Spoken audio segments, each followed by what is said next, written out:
Assalamualaikum warahmatullahi wabarakatuh. Selamat datang di channel Berbagi Kisah. Di sini kita akan membuka lembar-lembar sejarah yang jarang disentuh, membongkar fakta-fakta yang sering tersembunyi, dan menelusuri jejak-jejak kebenaran yang terkadang sengaja ditutupi. Pada episode kali ini, kita akan membahas sebuah kisah besar yang telah diyakini selama ribuan tahun, namun menyimpan misteri yang mencengangkan. Sebuah kisah yang menjadi inti keyakinan miliaran manusia. Kisah yang melahirkan peperangan, mengubah arah peradaban, dan hingga hari ini masih menjadi sumber kontroversi. Ya, inilah kisah penyaliban Isa putra Maryam. Benarkah beliau disalib? Ataukah itu hanyalah fitnah besar yang sejak awal dipatahkan oleh wahyu Allah? Simak video ini sampai akhir agar Anda tidak sesat dan mengetahui kebenaran yang sesungguhnya. Bismillah, mari kita mulai ceritanya.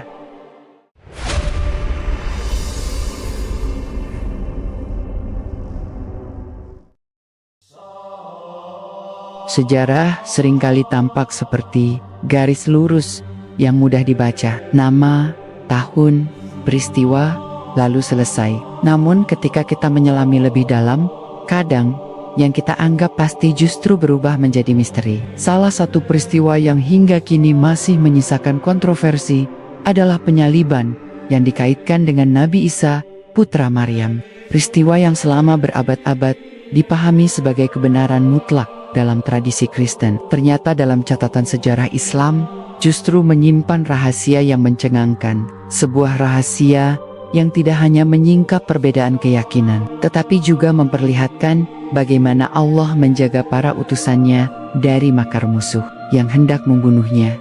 Mari kita kembali pada lembaran tua yang tercatat dalam Al-Quran. Sebuah kitab yang selama lebih dari 14 abad tetap terjaga keasliannya. Dalam Al-Quran surat An-Nisa ayat 157158, Allah berfirman, "Dan karena ucapan mereka sesungguhnya kami telah membunuh Al-Masih, Isa putra Maryam, Rasul Allah, padahal mereka tidak membunuhnya dan tidak pula menyalibnya, tetapi yang mereka bunuh adalah orang yang diserupakan dengan Isa bagi mereka." Sesungguhnya orang-orang yang berselisih paham tentang hal itu benar-benar dalam keraguan-raguan. Mereka tidak mempunyai keyakinan sedikit pun tentang siapa yang dibunuh itu, kecuali mengikuti persangkaan belaka, dan mereka tidak membunuhnya dengan yakin, tetapi Allah telah mengangkat Isa kepadanya, dan Allah Maha Perkasa lagi Maha Bijaksana. Ayat ini, meskipun singkat, menjadi kunci dari perdebatan panjang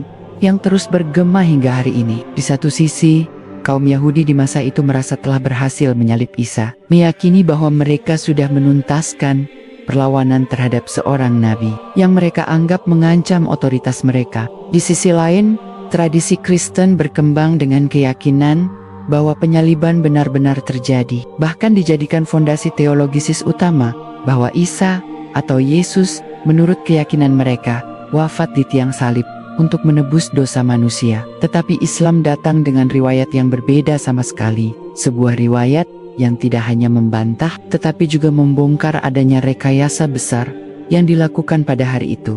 Riwayat-riwayat sahih dari para mufasir Ahlussunnah wal Jamaah menjelaskan bahwa Allah melindungi Nabi Isa dari makar orang yang ingin membunuhnya. Para ulama seperti Imam Ibnu Katsir, Imam At-Tabari, dan Al-Qurtubi menafsirkan ayat tersebut dengan kesimpulan yang sama, bahwa Isa tidak disalib. Allah mengangkatnya ke langit dalam keadaan hidup. Yang tersalib hanyalah seseorang yang diserupakan wajahnya dengan Isa. Siapakah dia? Disinilah kontroversi dimulai. Sebagian ulama meriwayatkan bahwa yang diserupakan dengan Isa adalah salah seorang dari kalangan pengkhianat, yaitu Yudas Iskariot, murid yang berkhianat dan menyerahkan Isa kepada musuh. Namun, riwayat ini perlu hati-hati diteliti karena sebagian darinya lemah. Pendapat yang lebih kuat menurut banyak ulama tafsir adalah bahwa Allah tidak menyebutkan secara detail siapa orang itu, dan kita tidak boleh berspekulasi melebihi batas yang Allah dan Rasul-Nya tetapkan. Yang pasti, penyerupaan itu adalah bentuk mukjizat dan perlindungan Allah. Namun menariknya, bahkan dalam tradisi Kristen awal pun terdapat keraguan besar mengenai penyaliban. Beberapa naskah kuno dari sekte-sekte awal yang kini tidak lagi diakui sebagai kanon resmi gereja menyimpan jejak perbedaan itu. Ada teks yang menyebut bahwa yang disalib bukanlah Isa, melainkan orang lain yang diserupakan dengannya. Perbedaan ini menegaskan bahwa kebingungan memang terjadi sejak awal. Sesuai dengan firman Allah, mereka berada dalam keraguan-raguan tanpa keyakinan yang utuh. Bayangkan suasana Yerusalem pada saat itu. Malam yang tegang, pengejaran dilakukan, kelompok Isa yang kecil tercerai-berai. Para pemuka Yahudi bekerja sama dengan penguasa Romawi. Publik dicekam propaganda. Dalam suasana itu, satu orang ditangkap, dipukuli, diikat, lalu diseret menuju tiang salib. Orang banyak bersorak, yakin bahwa mereka telah menyaksikan kematian Isa. Tetapi sesungguhnya Isa sudah diangkat Allah, dan yang mereka lihat hanyalah seseorang yang wajahnya telah diubah sehingga tampak sama. Fakta mencengangkan lainnya muncul dari cara Al-Quran mengabadikan peristiwa ini. Al-Quran tidak merinci tanggal, lokasi, atau kronologi detil penyaliban, seakan-akan mengisyaratkan bahwa rincian itu tidak penting. Yang penting hanyalah pesan utama: Isa tidak mati, Isa tidak disalib, dan Isa akan kembali di akhir zaman. Fakta ini menjadi salah satu titik perbedaan mendasar antara Islam dengan agama-agama lainnya. Para ulama Ahlussunnah wal Jamaah menegaskan bahwa keyakinan akan turunnya kembali Isa menjelang hari kiamat adalah bagian dari akidah yang tidak boleh ditolak. Nabi Muhammad bersabda dalam hadis sahih riwayat Imam Bukhari dan Muslim bahwa Isa putra Maryam akan turun di akhir zaman, mematahkan salib Banu Bobi dan menghapus jizyah. Saat itu tidak ada lagi agama yang tersisa kecuali Islam. Hadis ini memperkuat bahwa Isa belum wafat, karena jika ia telah wafat di tiang salib, bagaimana mungkin ia akan kembali turun ke bumi? Di titik ini, kita menemukan sebuah ketegangan sejarah. Seolah-olah ada dua versi besar yang terus bersaing dalam ingatan umat manusia. Versi pertama adalah yang dipelihara oleh tradisi gereja: Isa wafat di salib, lalu bangkit pada hari ketiga. Versi kedua adalah yang dijaga dalam Al-Quran: Isa tidak wafat, tidak disalib, tetapi diangkat oleh Allah dan akan kembali menjelang akhir zaman. Pertanyaannya, mengapa dua versi ini begitu berbeda, bahkan bertolak belakang? Sebagian sejarawan Muslim menilai bahwa perbedaan ini lahir dari manipulasi yang dilakukan oleh kelompok-kelompok yang memiliki kepentingan politik dan teologisis di masa itu. Gereja awal berhadapan dengan tekanan Romawi dan pergulatan internal. Narasi penyaliban lalu dipakai untuk membangun doktrin penebusan dosa, yang sekaligus memperkuat posisi gereja sebagai otoritas tunggal dalam urusan keselamatan. Sementara itu, Al-Quran datang sebagai koreksi ilahi, meluruskan apa yang telah dipelintir manusia. Maka, yang kita lihat bukan hanya perbedaan agama, tetapi juga perbedaan dalam membaca sejarah. Sejarah penyaliban tidak hanya berbicara tentang Isa, tetapi juga tentang bagaimana kebenaran bisa disembunyikan, bagaimana propaganda bisa mengubah persepsi massa, dan bagaimana Allah menyingkap kembali tabir kebohongan itu melalui wahyunya. Rahasia terbesar dari peristiwa itu bukan hanya tentang siapa yang tersalib, tetapi tentang misi yang belum selesai. Isa tidak mati, karena ia masih memiliki tugas besar di akhir zaman. Tugas yang akan ia tunaikan bersama umat Muhammad sebagai saksi kebenaran, sebagai pematah kesombongan, dan sebagai penggenap janji Allah.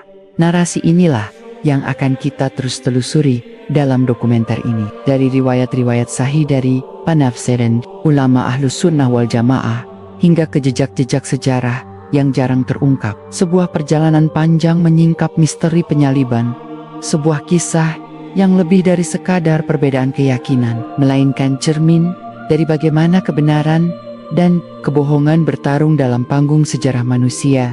Bayangkan sejenak suasana Yerusalem pada abad pertama, kota yang penuh intrik politik, menjadi titik temu antara ambisi kekuasaan Romawi, kepentingan pemuka agama Yahudi, dan harapan umat kecil yang mengikuti ajaran Isa putra Maryam. Isa dikenal bukan hanya karena mukjizatnya, tetapi juga karena keberaniannya menegakkan kebenaran di tengah kebusukan moral yang melanda. Ia menyembuhkan orang buta, menghidupkan orang mati dengan izin Allah, dan berbicara dengan penuh hikmah. Popularitas ini tentu saja membuat para pemuka Yahudi gerah.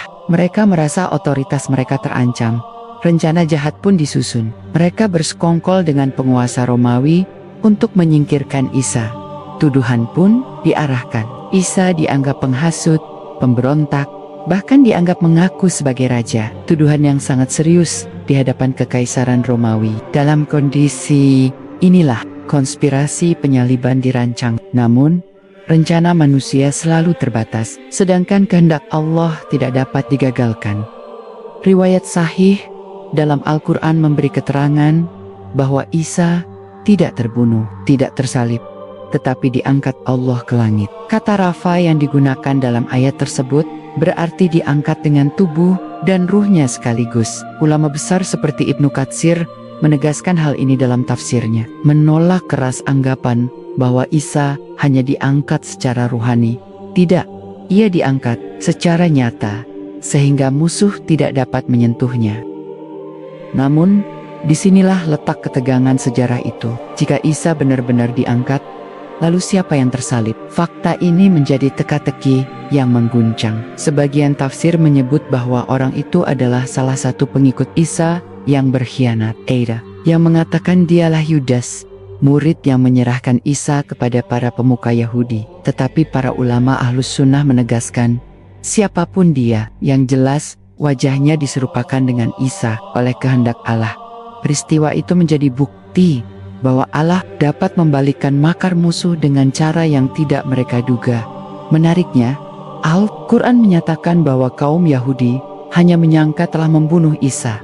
Ayat itu tidak menyebut mereka yakin, melainkan berada dalam keraguan. Sejarah pun mencatat, bahkan dalam tradisi Kristen awal, terdapat berbagai aliran yang berbeda pendapat mengenai penyaliban. Ada kelompok yang meyakini bahwa Isa tidak benar-benar mati disalib, melainkan diselamatkan. Jejak-jejak keyakinan ini kemudian dianggap sesat oleh gereja resmi, lalu perlahan-lahan dilenyapkan dari catatan sejarah. Bayangkan betapa besar skandal ini. Sebuah peristiwa yang menjadi pondasi utama sebuah agama dunia, ternyata dari awal sudah dipenuhi keraguan. Bahkan saksi mata pun tidak memiliki konsensus. Mereka hanya mengikuti apa yang tampak. Sementara Allah telah menutup mata mereka dengan penyerupaan. Maka terbuktilah firman-Nya, mereka tidak membunuhnya dengan yakin, melainkan hanya berprasangka. Dalam dunia investigasi sejarah, hal ini sangat penting karena prasangka, manipulasi, dan propaganda bisa membentuk persepsi massal yang keliru. Inilah yang terjadi pada kasus penyaliban. Apa yang mereka yakini sebagai kebenaran sejarah sesungguhnya hanyalah rekayasa yang berhasil menipu massa. Sementara itu, Nabi Isa dalam perlindungan Allah diangkat ke langit. Riwayat-riwayat hadis sahih menguatkan fakta ini. Nabi Muhammad bersabda bahwa Isa akan kembali menjelang hari kiamat, memimpin umat manusia dalam kebenaran, menghancurkan simbol kebatilan, mematahkan salib, dan menegakkan syariat Allah. Hadis ini diriwayatkan oleh Imam Bukhari dan Muslim, menjadikannya hadis sahih yang tidak diragukan lagi. Jika kita renungkan, ini berarti misi Isa belum selesai. Penyaliban yang diyakini banyak orang sebagai akhir, sesungguhnya hanyalah awal dari sebuah babak yang lebih besar. Allah menjaga Isa karena ia memiliki peran penting dalam sejarah akhir zaman. Peran yang bahkan akan ia tunaikan bersama umat Muhammad, menegaskan kembali kesatuan risalah para nabi. Namun, mari kita perhatikan lagi, jika penyaliban hanyalah ilusi, bagaimana mungkin narasi itu bisa bertahan begitu lama? Jawabannya ada pada kekuatan politik dan dogma. Gereja awal yang berhadapan dengan krisis identitas menemukan narasi penyaliban sebagai pijakan yang kokoh. Isa yang mati disalib lalu bangkit pada hari ketiga menjadi simbol penebusan dosa. Dari sinilah lahir doktrin Trinitas dan keyakinan penebusan yang menjadi inti agama Kristen hingga kini. Tanpa narasi itu, otoritas gereja tidak memiliki dasar yang kuat. Tetapi Al-Quran yang turun 6 abad setelah peristiwa itu justru datang dengan klarifikasi tegas, bukan saja membantah, tetapi juga menyingkap kelemahan narasi lawan, bahwa penyaliban penuh keraguan, penuh persangkaan, tidak memiliki kepastian, dan sejarah pun membuktikan sejak awal terjadi perbedaan versi, seolah-olah menyuarakan apa yang telah ditegaskan wahyu. Disinilah dokumenter ini menemukan ketegangannya. Sejarah yang kita anggap jelas ternyata kabur, fakta yang kita anggap kokoh ternyata rapuh, misteri yang kita kira selesai ternyata baru saja dimulai. Karena Isa tidak wafat, ia masih hidup, ia akan kembali. Dan saat ia kembali, semua dusta yang pernah dibangun selama berabad-abad akan runtuh seketika. Kita perlu menempatkan diri di tengah peristiwa itu. Malam yang tegang, suasana penuh ketakutan. Isa bersama para Hawariyun, pengikut setianya, berkumpul di sebuah tempat yang sunyi. Dari riwayat Syahih, kita mengetahui bahwa Isa sudah memberi isyarat akan adanya pengkhianatan, bahwa ada di antara mereka yang menjual kebenaran demi keuntungan dunia. Dan itulah saat ketika pasukan pengejar bergerak, dipimpin oleh para pemuka Yahudi yang berkoalisi dengan tentara Romawi. Yang terjadi setelahnya adalah sesuatu yang luar biasa. Allah berkehendak untuk mengangkat Isa, menyelamatkannya dari makar mereka. Dalam sekejap, Isa tidak lagi berada di tengah mereka. Sebagai gantinya, seseorang diubah rupanya hingga tampak persis seperti Isa. Orang inilah yang kemudian ditangkap, dipukuli, diseret, dan akhirnya disalib di hadapan kerumunan massa. Semua yakin bahwa itu Isa, tetapi mereka salah. Inilah bagian yang paling membingungkan bagi banyak orang, sebab dalam catatan sejarah manusia yang ditulis berdasarkan apa yang tampak di mata, peristiwa itu memang seolah-olah terjadi. Mereka melihat seorang yang disalib, mereka mendengar jeritan kesakitan, mereka menyaksikan tubuh terkulai di tiang salib. Tetapi yang tidak mereka ketahui adalah bahwa semua itu bukanlah Isa. Maka benar firman Allah bahwa mereka hanya mengikuti, tidak memiliki keyakinan. Riwayat tafsir yang sahih dari para ulama Ahlus Sunnah wal Jamaah menekankan satu hal penting: kita tidak boleh menebok-nebok lebih jauh dari apa yang Allah kabarkan. Al-Quran tidak menyebut nama orang yang disrupt. Hadis-hadis sahih juga tidak menjelaskan detail siapa orang itu. Maka kita cukup berhenti pada batas yang telah ditentukan. Tetapi sekaligus kita menegaskan, Isa tidak wafat, tidak disalib, dan Allah mengangkatnya ke sisinya. Sekarang mari kita geser pandangan ke pihak lawan. Mengapa para pemuka Yahudi begitu berambisi membunuh Isa? Jawabannya sederhana, Isa adalah Enkman. Ia menegur mereka dengan keras karena menyembunyikan hukum Allah, karena menjual ayat 1 untuk keuntungan duniawi, karena mengubah kitab Taurat sesuai kepentingan mereka. Isa adalah pengingat yang tidak bisa mereka bungkam, maka satu-satunya jalan adalah menghabisinya. Tetapi makar itu gagal. Bahkan kegagalan itu justru berbalik menjadi bumerang yang sangat besar, karena setelah peristiwa itu, keyakinan umat Kristen dibangun di atas peristiwa yang mereka kira kebenaran, padahal hanyalah ilusi. Doktrin penyaliban dan kebangkitan Isa menjadi inti dari ajaran mereka, tetapi Al-Quran menyingkapkan fakta yang sesungguhnya, bahwa semua itu hanyalah bayangan, bukan kenyataan. Dalam ranah investigasi sejarah, ini adalah kasus klasik dari apa yang disebut sebagai rekayasa kebenaran. Apa yang ditampilkan kepada publik tidak selalu sama dengan apa yang benar-benar terjadi. Fakta bisa dipelintir, realita bisa direkayasa, dan keyakinan massa bisa dikendalikan oleh propaganda. Penyus, Isa adalah contoh paling monumental dari hal ini. Namun, Allah tidak membiarkan kebohongan itu menang selamanya. Ia mengabadikan kebenaran dalam wahyunya, menjadikan Al-Quran sebagai saksi sejarah yang abadi. Dan yang lebih mencengangkan lagi, Allah menjanjikan bahwa Isa sendiri akan kembali ke bumi untuk meluruskan semuanya. Saat itu, tidak ada lagi ruang bagi kebohongan. Tidak ada lagi perdebatan, tidak ada lagi persangkaan. Yang tersisa hanyalah kebenaran mutlak. Hadis sahih yang diriwayatkan oleh Imam Bukhari dan Muslim menyebutkan bahwa Isa putra Maryam akan turun di Menara Putih Damaskus dengan kedua tangannya memegang sayap malaikat. Ia akan turun pada waktu salat subuh, lalu ia akan mematahkan salib Membanu Bobi dan menghapus jizyah, tanda bahwa ajaran-ajaran yang menyimpang akan dihancurkan dan hanya Islam yang akan tegak. Bayangkan momen itu. Setelah ribuan tahun kebohongan bertahan, tiba-tiba sosok Isa kembali. Tidak dalam keadaan mati, tidak dalam mitos kebangkitan, tetapi dalam wujud nyata. Ia berdiri di hadapan manusia, memimpin mereka dalam kebenaran. Semua propaganda runtuh seketika. Semua dusta terbongkar, semua prasangka hilang. Maka jelaslah bahwa penyaliban bukanlah akhir, melainkan awal dari sebuah rangkaian panjang yang Allah rancang. Isa tidak mati, karena ia masih memiliki misi besar. Ia akan kembali menjadi saksi atas dusta yang menimpanya, sekaligus menjadi bukti nyata bahwa wahyu Allah adalah kebenaran yang tidak bisa dibantah. Di titik ini, kita bisa melihat dengan jelas perbedaan antara narasi manusia dan narasi Allah. Narasi manusia penuh lubang, penuh keraguan, penuh kontradiksi, sedangkan narasi Allah jelas, kokoh, dan tidak tergoyahkan. Sejarah penyaliban adalah saksi bahwa manusia bisa salah menulis sejarah, tetapi Allah tidak pernah salah menyingkap kebenaran.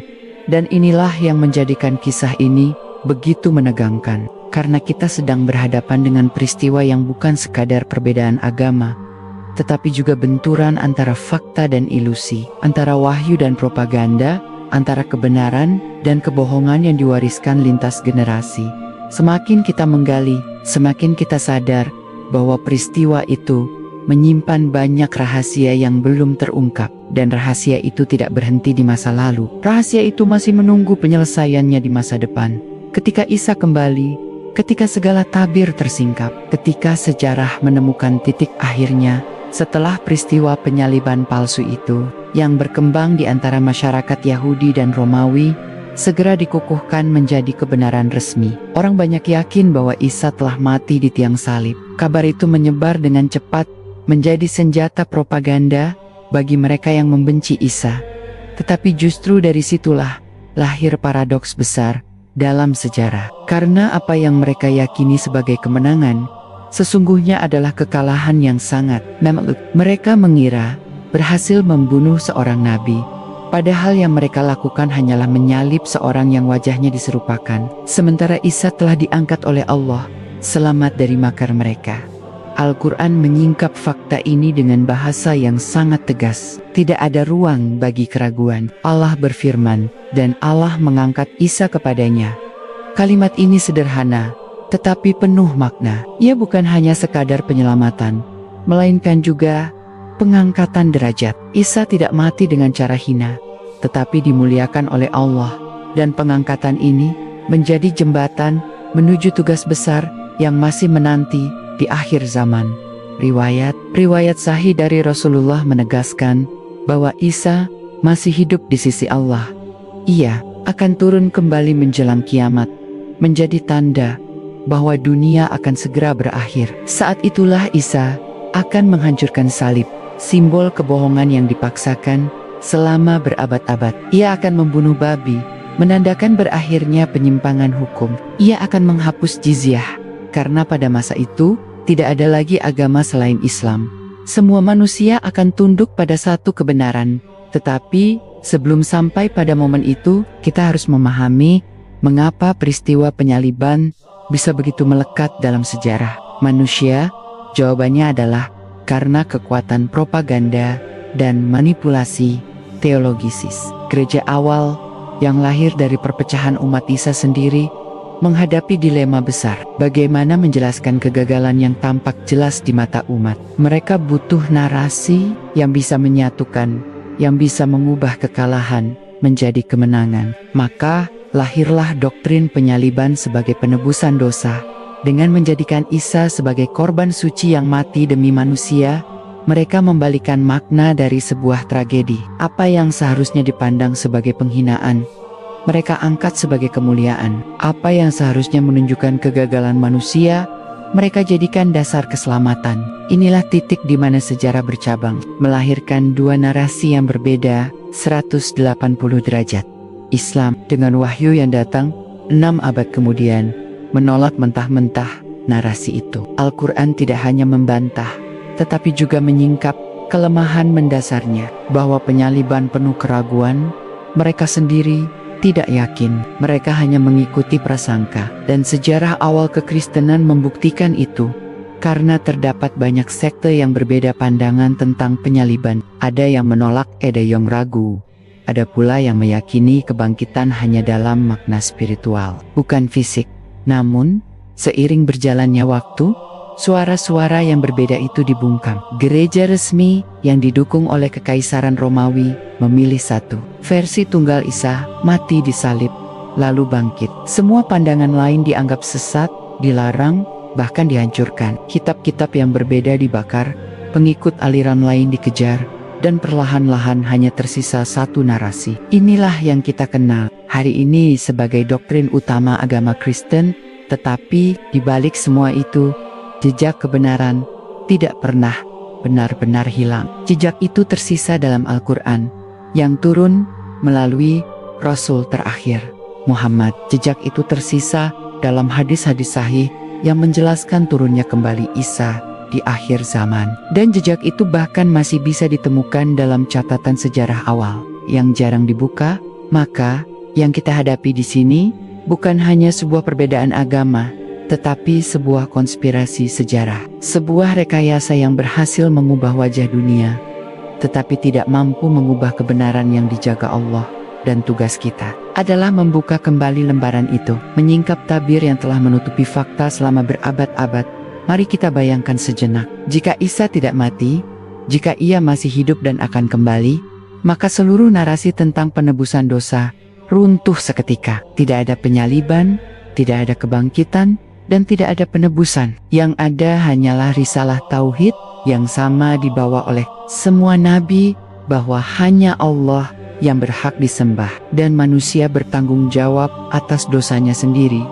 Inilah yang membuat perbedaan antara Islam dan agama lain begitu tajam. Karena Islam tidak sekadar menolak penyaliban, tetapi juga menghancurkan fondasi teologi yang dibangun di atasnya. Islam mengembalikan Isa ke tempat yang sebenarnya, sebagai hamba Allah, nabinya dan rasulnya, bukan sebagai Tuhan, bukan sebagai anak Tuhan, dan bukan sebagai korban penebus dosa. Fakta ini tidak hanya mengubah cara kita melihat sejarah, tetapi juga mengubah cara kita memahami masa depan. Karena jika Isa masih hidup, maka dunia masih menunggu kedatangannya, dan kedatangan itu akan menjadi titik balik yang mengguncang seluruh tatanan. Tidak ada lagi ruang bagi kebohongan, tidak ada lagi ruang bagi perbedaan tafsir. Semua akan menyaksikan dengan mata kepala sendiri. Disinilah letak ketegangan yang sebenarnya. Dunia hidup dalam dua versi kebenaran. Satu versi mengatakan Isa sudah mati disalib, versi lain mengatakan Isa masih hidup dan akan kembali, dan hanya waktu yang akan membuktikan versi mana yang benar. Tetapi bagi umat Islam, kita tidak ragu sedikit pun, karena Allah sudah menegaskan dalam firman-Nya, dan Rasul-Nya sudah menjelaskan dalam hadis yang sahih, peristiwa penyaliban. Jika dilihat dari perspektif ini, bukan hanya tragedi sejarah, ia adalah panggung besar, tempat kebenaran dan kebohongan saling berhadapan, dan panggung itu belum selesai. Lembaran terakhir belum ditulis. Isa masih akan kembali, dan pada saat itu sejarah akan menutup dirinya dengan jawaban yang tidak bisa dibantah lagi. Setelah propaganda penyaliban tersebar, banyak orang mengira kisah Isa berakhir di situ. Tetapi bagi umat Islam, justru disitulah awal dari sebuah misteri besar. Karena Isa tidak mati, Isa tidak disalib, melainkan diangkat oleh Allah, maka otomatis keberadaannya masih berlanjut. Ia bukan sosok yang sudah selesai perjalanannya, melainkan masih menunggu waktu untuk kembali. Riwayat-riwayat sahih tentang akhir zaman memberikan gambaran jelas. Rasulullah bersabda, Isa akan turun kembali di akhir zaman, tepat di Menara Putih, sebelah timur Damaskus. Turun dengan pakaian yang bercucuran air, seakan-akan baru saja mandi. Turun bukan sebagai nabi baru, melainkan sebagai pengikut syariat Nabi Muhammad untuk menegaskan bahwa risalah terakhir telah sempurna. Isa akan menjadi saksi, bukan pembawa syariat baru. Peristiwa turunnya kembali Isa inilah yang membuat narasi penyaliban menjadi lebih jelas. Karena jika Isa benar-benar mati di tiang salib, bagaimana ia bisa kembali? Jika ia sudah wafat, bagaimana ia bisa hadir lagi di bumi menjelang kiamat? Maka satu-satunya penjelasan logis adalah bahwa Isa memang tidak pernah mati. Ia diselamatkan Allah dari makar musuh-musuhnya, dan ia masih hidup hingga hari ini. Tetapi ada fakta yang lebih mencengangkan. Dalam banyak literatur sejarah, ditemukan bahwa bahkan sebagian kalangan Kristen awal pun memiliki pandangan yang mendekati apa yang ditegaskan Al-Quran.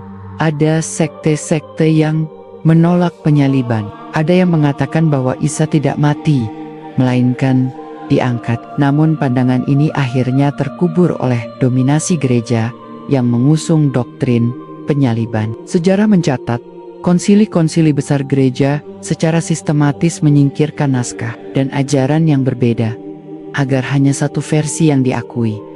Ini bukan sekadar perbedaan tafsir agama, ini adalah operasi politik dan ideologis, karena pada akhirnya doktrin penyaliban dijadikan alat untuk membangun teologi baru, bahwa manusia bisa selamat melalui pengorbanan Isa, bahwa dosa bisa ditebus dengan darah. Padahal dalam risalah para nabi sebelumnya tidak pernah ada konsep seperti itu. Semua nabi menegaskan bahwa keselamatan hanya dengan iman, amal dan rahmat Allah. Tidak ada satupun nabi yang mengajarkan bahwa dosa manusia bisa ditebus oleh pengorbanan orang lain. Inilah titik yang paling tajam membedakan Islam dengan keyakinan lain. Islam menegaskan bahwa setiap jiwa bertanggung jawab atas dirinya sendiri. Tidak ada dosa yang dipikul oleh orang lain. Tidak ada penebusan melalui pengorbanan. Bahkan dalam Al-Quran surat Al-An'am ayat 164, Allah berfirman, "Dan seorang yang berdosa tidak akan memikul dosa orang lain." Maka konsep penyaliban sebagai penebusan dosa adalah penyimpangan besar dari ajaran asli para nabi. Dari sini kita melihat bagaimana makar manusia berusaha mengubah arah sejarah. Tetapi makar Allah lebih kuat. Isa tetap hidup, risalah tetap terjaga, dan kebenaran tetap terbuka bagi siapa saja yang mau mencari. Mari kita bayangkan saat itu, malam pengkhianatan, Isa bersama para Hawariun. Para musuh mendekat dengan obor dan senjata. Di antara pengikut Isa, ada wajah ketakutan, ada kebingungan, ada juga yang hatinya goyah. Lalu Allah berkehendak, Isa diangkat. Sementara seorang pengkhianat, wajahnya diubah menjadi mirip Isa. Ia yang ditangkap, ia yang dipukuli, ia yang diseret ke pengadilan Romawi, ia yang disalib, dan orang banyak bersorak, yakin telah menang. Padahal sejatinya mereka sedang mempermalukan diri sendiri. Peristiwa itu bukan sekadar mukjizat, melainkan juga pesan yang sangat dalam, bahwa kebenaran bisa disembunyikan, tetapi tidak bisa dimusnahkan, bahwa manusia bisa menipu satu sama lain, tetapi tidak bisa menipu Allah. Dan bahwa setiap makar yang diarahkan kepada utusan Allah pada akhirnya akan berbalik menghancurkan para pelakunya sendiri. Kini, mari kita tarik garis waktu ke masa depan. Nabi Muhammad menegaskan, turunnya Isa akan menjadi salah satu tanda besar kiamat. Ia akan turun pada masa kekacauan, ketika dunia dilanda fitnah besar, ketika Dajjal sudah mangkil. Isa akan turun untuk membunuh Dajjal, untuk menyelamatkan manusia dari fitnah yang paling dahsyat dalam sejarah. Inilah alasan terbesar mengapa Isa tidak mati, karena perannya dalam sejarah belum selesai. Ia masih memiliki tugas yang Allah tetapkan, tugas yang tidak bisa digantikan siapapun, tugas yang akan menjadi penutup dari perjalanan panjang para nabi. Maka penyaliban hanyalah bayangan. Isa tidak mati, Isa masih hidup, dan dunia masih menunggu kepulangannya. Sejarah ini menjadi saksi betapa besar rahasia yang Allah simpan dari mata manusia. Apa yang selama berabad-abad diyakini sebagai fakta, ternyata hanyalah prasangka. Apa yang dikira akhir, ternyata hanyalah awal, dan apa yang dianggap tragedi ternyata hanyalah panggung ilusi yang kelak akan terungkap kebenarannya. Dan pada hari itu tiba, ketika Isa benar-benar turun, semua dusta akan terbongkar, salib akan dipatahkan, simbol kebohongan akan dihancurkan. Tidak ada lagi ruang bagi tafsir berbeda, yang tersisa hanyalah satu kebenaran yang sudah ditegaskan Al-Quran sejak 14 abad lalu. Mereka tidak membunuhnya, mereka tidak menyalibnya, tetapi diserupakan bagi mereka. Sesungguhnya mereka tidak yakin, melainkan mengikuti prasangka, dan Allah telah mengangkatnya kepadanya. Setelah dusta penyaliban dijadikan doktrin, dunia masuk pada fase baru. Selama berabad-abad, kaum penggiat Isa versi gereja hidup dengan keyakinan bahwa keselamatan mereka bergantung pada penyaliban dan kebangkitan. Mereka tidak lagi berpegang pada risalah tauhid murni yang dibawa Isa, melainkan pada tafsir gereja yang dibentuk di bawah bayang-bayang politik Romawi. Sejarah mencatat bahwa setelah peristiwa yang mereka sebut penyaliban, para murid Isa tercerai berai. Sebagian masih bertahan dengan ajaran tauhid, sebagian lain mulai terpengaruh oleh pemikiran baru yang berkembang. Paulus, seorang tokoh yang bukan bagian dari 12 murid asli, muncul membawa ajaran yang berbeda. Ialah yang paling gigih menyebarkan ide bahwa penyaliban Isa adalah rencana Allah untuk menebus dosa manusia. Ajaran inilah yang akhirnya menjadi arus utama. Sementara ajaran murid-murid asli yang menekankan tauhid perlahan tersingkir, inilah fakta mencengangkan yang jarang diungkap, bahwa fondasi doktrin penyaliban justru lebih banyak dibentuk oleh Paulus daripada Isa sendiri. Dan ajaran Paulus inilah yang kemudian diterima luas oleh gereja, terutama setelah Kekaisaran Romawi menjadikan Kristen sebagai agama resmi. Maka lengkaplah sebuah konstruksi sejarah yang dibangun di atas pondasi rapuh, pondasi prasangka yang sudah Allah bongkar dalam Al-Quran. Di sisi lain, umat Islam sejak awal memiliki narasi yang konsisten. Al-Quran menegaskan Isa tidak mati, tidak disalib, dan akan kembali. Hadis-hadis sahih menegaskan detail turunnya Isa di akhir zaman. Para ulama Ahlus Sunnah wal Jamaah menjelaskan dengan rinci dalam kitab-kitab mereka. Tidak ada ruang untuk keyakinan ini bukan sekadar kepercayaan, melainkan bagian dari akidah. Namun menariknya, keyakinan ini justru diperkuat oleh jejak sejarah yang masih bisa kita temukan. Sebagian teks kuno non-kanonik yang tidak diakui gereja memuat kisah yang berbeda dari narasi resmi. Ada Injil-Injil yang menyatakan bahwa Isa tidak mati, atau bahwa penyaliban hanyalah penampakan. Bukti-bukti ini tidak pernah diberi ruang dalam teologi resmi, tetapi tetap menjadi saksi bahwa keraguan sudah ada sejak awal. Di titik ini, kita melihat bagaimana wahyu dan sejarah berjalan beriringan. Wahyu memberi kepastian, sementara sejarah memberikan jejak-jejak kebingungan yang justru membenarkan wahyu. Tidak ada yang lebih jelas daripada firman Allah. Mereka tidak membunuhnya dengan yakin, melainkan hanya mengikuti prasangka. Mari kita bayangkan bagaimana rasanya berada di antara kerumunan pada hari itu. Orang-orang bersorak mayukini mereka, menyaksikan akhir dari seorang nabi yang mereka benci. Tentara Romawi berdiri dengan angkuh, merasa telah menunjukkan kuasanya. Para pemuka Yahudi tersenyum puas, mengira berhasil membungkam seorang pengingat. Tetapi sesungguhnya mereka semua sedang terjebak dalam ilusi. Mereka menyaksikan sesuatu yang tidak nyata, dan keyakinan mereka menjadi dasar dari kebohongan yang bertahan berabad-abad. Dan kini, setelah lebih dari 2000 tahun, kebohongan itu masih bertahan. Tetapi kebenaran sudah tersingkap jelas. Kebenaran itu bukan hanya berupa teks Al-Quran, tetapi juga berupa janji tentang masa depan turunnya kembali Isa. Nabi Muhammad menggambarkan turunnya Isa dengan detail. Ia akan turun di waktu subuh di Damaskus, mengenakan 2 pakaian berwarna kekuningan dengan rambut yang seakan-akan meneteskan air. Isa akan turun bukan sebagai nabi dengan risalah baru, melainkan sebagai pengikut syariat Nabi Muhammad. Ia akan menjadi saksi bagi umat ini, dan ia akan menegakkan keadilan. Isa akan membunuh Dajjal, fitnah terbesar dalam sejarah. Isa akan mematahkan salib, simbol utama kebohongan yang selama ini diagungkan. Isa akan membunuh babi, simbol penyimpangan syariat. Isa akan menghapus jizyah, tanda bahwa tidak ada lagi perbedaan agama, karena semuanya tunduk pada Islam. Peristiwa itu bukan sekadar janji, melainkan kepastian. Dan inilah alasan terbesar mengapa Isa tidak mati. Karena peran besar itu masih menunggunya.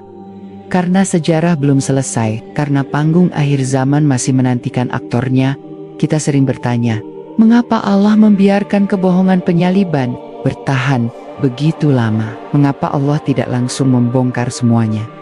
Jawabannya ada dalam sunatullah. Allah menguji manusia dengan kebenaran dan kebohongan. Allah memberi waktu agar siapa yang benar-benar mencari akan menemukan jalannya. Dan ketika Isa turun kembali, semua yang selama ini tersembunyi akan terbongkar.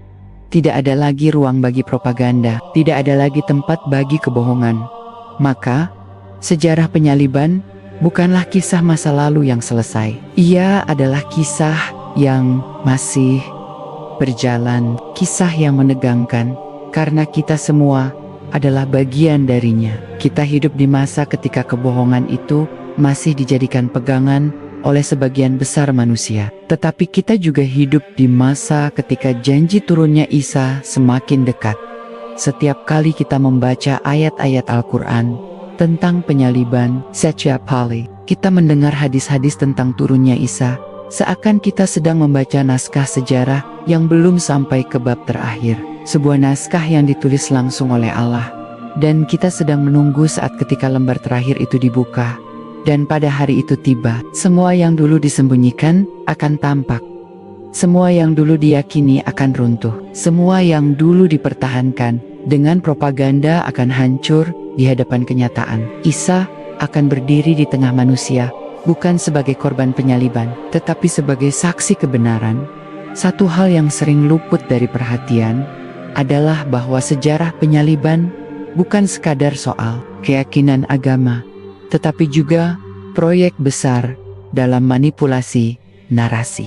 Bayangkan, pada abad-abad awal, banyak aliran dalam komunitas pengikut Isa yang berbeda pendapat tentang apa yang sebenarnya terjadi. Ada kelompok yang berpegang pada ajaran asli tentang tauhid, ada yang menolak gagasan penyaliban, bahkan ada yang meyakini Isa hanya diangkat tanpa melalui kematian. Tetapi kelompok ini perlahan dibungkam, dokumen-dokumen mereka dihancurkan atau disembunyikan, dan hanya segelintir naskah yang berhasil selamat hingga kini, terkubur dalam gua atau perpustakaan kuno.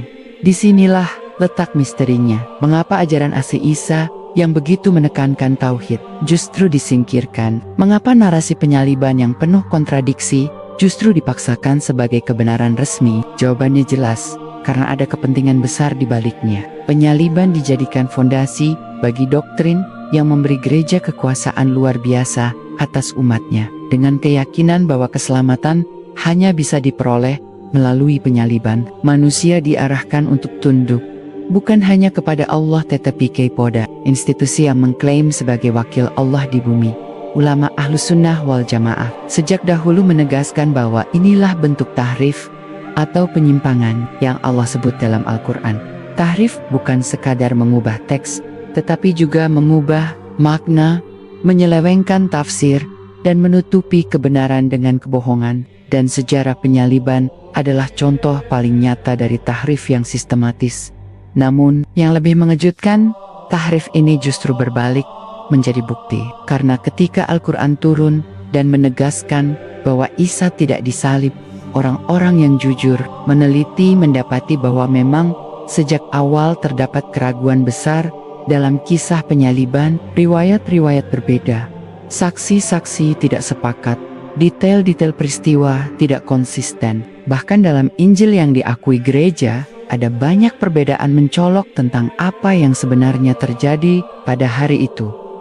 Di titik inilah Al-Quran tampil, bukan hanya sebagai kitab suci, tetapi juga sebagai kunci sejarah. Ia tidak sekadar menolak narasi penyaliban, tetapi juga menunjukkan kontradiksi yang selama ini dianggap wajar. Ia membuka tabir, menunjukkan bahwa apa yang dianggap fakta hanyalah persepsi yang dibentuk oleh prasangka. Mari kita renungkan, bagaimana mungkin sebuah peristiwa yang sedemikian penting, yang konon menjadi dasar keselamatan seluruh umat manusia, ternyata dikelilingi oleh begitu banyak kebingungan. Bagaimana mungkin saksi-saksi yang katanya menyaksikan langsung justru memberikan kesaksian yang berbeda-beda? Bagaimana mungkin detail krusial tentang siapa yang melihat, siapa yang hadir, dan apa yang terjadi tidak konsisten dari satu riwayat ke riwayat lain? Semua ini menunjukkan bahwa narasi penyaliban memang rapuh sejak awal. Dan di sisi lain, Islam datang membawa penjelasan yang sederhana, lugas, dan konsisten. Isa tidak disalib, tetapi Allah mengangkatnya. Penjelasan ini bukan hanya teologisis, tetapi juga historis. Ia menjawab semua kontradiksi dengan satu kebenaran yang kokoh. Fakta mencengangkan lain yang jarang diungkap adalah bahwa dalam sejarah Islam sendiri, penegasan tentang Isa bukan sekadar dogma, tetapi bagian dari rantai besar nubuat akhir zaman. Rasulullah tidak hanya menyebut Isa diselamatkan, tetapi juga merinci perannya kelak. Isa akan turun ketika dunia berada dalam puncak kekacauan, ketika fitnah Dajjal sudah mencapai puncaknya. Isa akan membunuh Dajjal dengan tombaknya, dan fitnah terbesar sepanjang sejarah manusia akan berakhir. Bayangkan ketegangan sejarah ini. Isa yang mereka kira telah mati, Isa yang mereka yakini dikalahkan, ternyata justru akan kembali sebagai penutup kisah besar umat manusia. Dan ia akan menegakkan kebenaran bukan di langit, tetapi di bumi, di hadapan semua manusia. Kebenaran ini mengguncang, karena ia bukan hanya soal tafsir agama, melainkan juga tentang siapa yang mengendalikan narasi dunia. Selama berabad-abad, kekuatan besar membangun sejarah di atas penyaliban. Tetapi Islam datang, membongkar fondasi itu, dan menegaskan bahwa masa depan tidak ditentukan oleh dusta, melainkan oleh kebenaran yang diturunkan Allah. Ketika Isa turun kembali, semua simbol palsu akan dihancurkan, salib akan dipatahkan, babi akan dibunuh, jizyah akan dihapus. Tidak ada lagi agama yang berdiri di atas dusta, karena semua akan tunduk pada satu kebenaran. Isa bukan lagi simbol kebingungan, melainkan saksi sejarah yang hidup. Dan kita, umat akhir zaman, sedang hidup di masa penantian itu. Sejarah belum selesai, bab terakhir belum dibuka. Dan ketika bab itu tiba, dunia akan menyaksikan langsung betapa semua dusta yang dipelihara selama ribuan tahun hancur dalam sekejap. Ada satu pertanyaan yang selalu muncul di benak para peneliti. Jika benar Isa tidak disalib, bagaimana peristiwa itu bisa diyakini begitu kuat oleh jutaan orang? Mengapa sebuah kebohongan bisa bertahan berabad-abad dan bahkan menjadi fondasi sebuah agama besar? Jawabannya terletak pada dua hal, propaganda dan politik. Sejak awal, para penguasa agama Yahudi yang bersekongkol dengan Romawi ingin mengakhiri pengaruh Isa. Mereka tidak hanya ingin menghilangkan Isa secara fisik, tetapi juga menghancurkan citranya. Ketika Allah menyelamatkan Isa dan menjadikannya tidak terlihat, orang-orang yang penuh kebencian melihat kesempatan mereka menyebarkan kabar bahwa Isa sudah disalib. Mereka menunjuk tubuh seorang yang diserupakan, lalu berteriak kepada massa, "Inilah dia, Isa telah mati di tiang salib." Kerumunan yang emosional langsung mempercayai apa yang mereka lihat. Mereka tidak menyadari bahwa pandangan mereka sedang diperdaya. Dan sejak saat itu, narasi itu terus diwariskan, diperkuat dengan doktrin, ritual, dan akhirnya dipolitisasi. Kekaisaran Romawi yang kemudian mengadopsi kekristenan menjadikan kisah penyaliban sebagai inti ideologi. Karena cocok dengan konsep kekuasaan, manusia harus tunduk kepada institusi yang mengaku memegang kunci surga. Inilah yang membuat kebohongan itu bertahan lama, bukan karena kebenarannya, tetapi karena ada kekuatan besar yang berkepentingan menjaganya. Namun, mari kita teliti lebih dalam. Bahkan dalam kitab-kitab yang mereka jadikan pegangan, terdapat banyak celah yang tidak bisa ditutup. Dalam satu riwayat disebutkan bahwa yang disalib adalah seseorang yang kemudian menjerit, "Ya Tuhanku, mengapa engkau meninggalkanku?" Ucapan ini sama sekali tidak cocok dengan sosok Isa yang tegar, yang penuh keyakinan kepada Allah. Dalam riwayat lain, ada kebingungan tentang siapa yang hadir di tempat itu, siapa yang menjadi saksi, dan siapa yang pertama kali melihat kuburannya. Semua detail ini berantakan, seperti potongan puzzle yang tidak pernah pas. Kontradiksi ini adalah bukti bahwa cerita penyaliban tidak pernah kokoh. Ia rapuh sejak awal, dan Al-Quran datang untuk menutup semua kebingungan itu dengan satu kalimat yang tegas. Isa tidak dibunuh, tidak disalib, melainkan diserupakan bagi mereka. Ulama besar Ahlussunnah wal Jamaah menegaskan bahwa peristiwa penyerupaan itu adalah mukjizat Allah. Allah menjadikan wajah pengkhianat mirip dengan Isa, lalu ia yang ditangkap dan disalib. Ada yang mengatakan pengkhianat itu adalah Yudas Iskariot, ada pula yang mengatakan orang lain. Tetapi yang jelas, Isa selamat, Isa diangkat, dan Isa masih hidup hingga kini. Fakta ini membuat kita harus memandang sejarah bukan hanya sebagai catatan, tetapi sebagai arena pertarungan narasi. Manusia menulis sejarah sesuai kepentingan, tetapi Allah menjaga kebenaran melalui wahyu. Disinilah letak kekuatan Islam. Ia tidak hanya membantah, tetapi juga meluruskan. Dan yang lebih dahsyat, Islam tidak berhenti di masa lalu. Islam memberikan gambaran tentang masa depan. Rasulullah menggambarkan dengan detail bagaimana Isa akan turun kembali, bukan di Yerusalem, bukan di Roma, tetapi di Damaskus, di Menara Putih sebelah timur. Ia akan turun di waktu subuh, dan kaum muslimin yang sedang bersiap salat akan melihatnya. Imam Mahdi yang memimpin salat akan mundur, mempersilakan Isa maju, tetapi Isa menolak. Ia berkata, "Salat ini dipimpin untuk kalian." Dengan itu, Isa menegaskan bahwa ia datang bukan membawa syariat baru, tetapi mengikuti syariat Nabi Muhammad. Bayangkan betapa besar kejutan dunia saat itu. Mereka yang selama ini meyakini Isa sebagai Tuhan akan mendengar sendiri Isa berkata bahwa ia hanyalah hamba Allah. Mereka yang selama ini bersandar pada doktrin penyaliban akan menyaksikan sendiri Isa mematahkan salib. Dunia akan terguncang karena tokoh yang selama ini dijadikan simbol keilahian justru datang untuk menegaskan tauhid. Inilah fakta mencengangkan yang jarang disampaikan secara gamblang, bahwa kebenaran tentang Isa bukan hanya sudah ditulis dalam Al-Quran, tetapi juga akan ditegakkan langsung oleh Isa sendiri di akhir zaman. Tidak ada lagi ruang untuk debat, tidak ada lagi peluang untuk manipulasi. Kebenaran akan hadir dalam wujud nyata di hadapan seluruh manusia.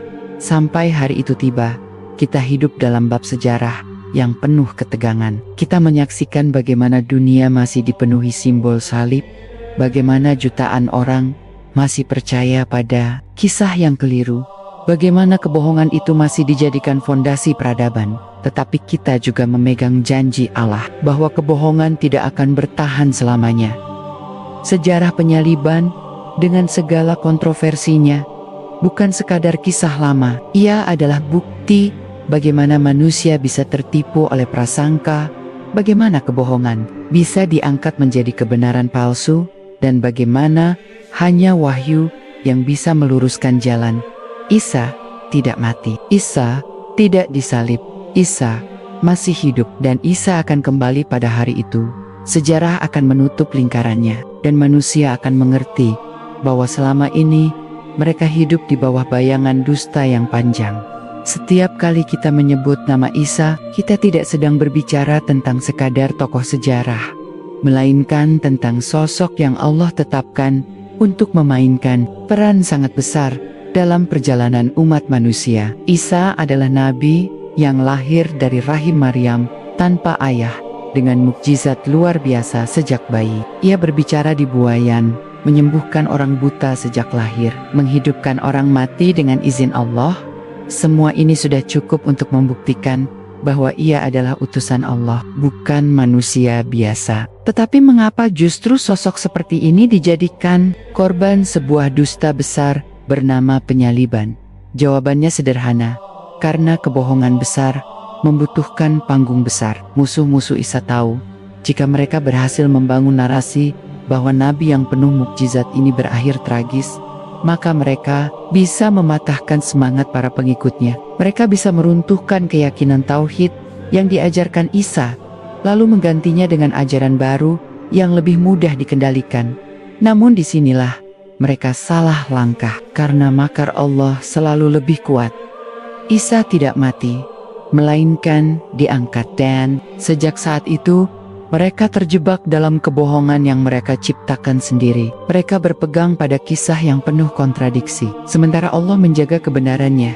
Para ulama Ahlus Sunnah wal Jamaah menjelaskan bahwa Allah mengangkat Isa dalam keadaan hidup dengan jasad dan ruh. Ia tidak mati, ia tidak terbunuh, ia tidak disalib. Riwayat sahih dari Rasulullah menegaskan bahwa Isa akan kembali turun ke bumi menjelang kiamat. Turunnya Isa adalah tanda besar, sebagaimana disebutkan dalam hadis sahih riwayat Imam Muslim, bahwa Rasulullah bersabda, "Demi Allah yang jiwaku berada di tangannya, sungguh telah dekat turunnya Isa putra Maryam di tengah-tengah kalian.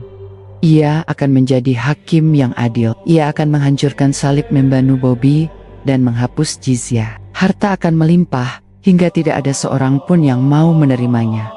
Hadis ini bukan hanya nubuat, tetapi juga klarifikasi langsung dari Nabi Muhammad bahwa Isa akan kembali untuk mengoreksi kebohongan terbesar dalam sejarah salib. Isa yang akan menghancurkan simbol itu agar manusia tahu bahwa ia tidak pernah mati di tiang salib. Isa sendiri yang akan menjadi saksi bahwa selama ini yang dijadikan pondasi keimanan jutaan orang hanyalah prasangka.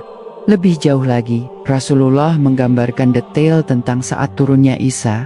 Dalam hadis sahih, beliau mengatakan Isa akan turun di Menara Putih di timur Damaskus, mengenakan dua pakaian yang dicelup dengan zafaran, meletakkan tangannya di sayap dua malaikat.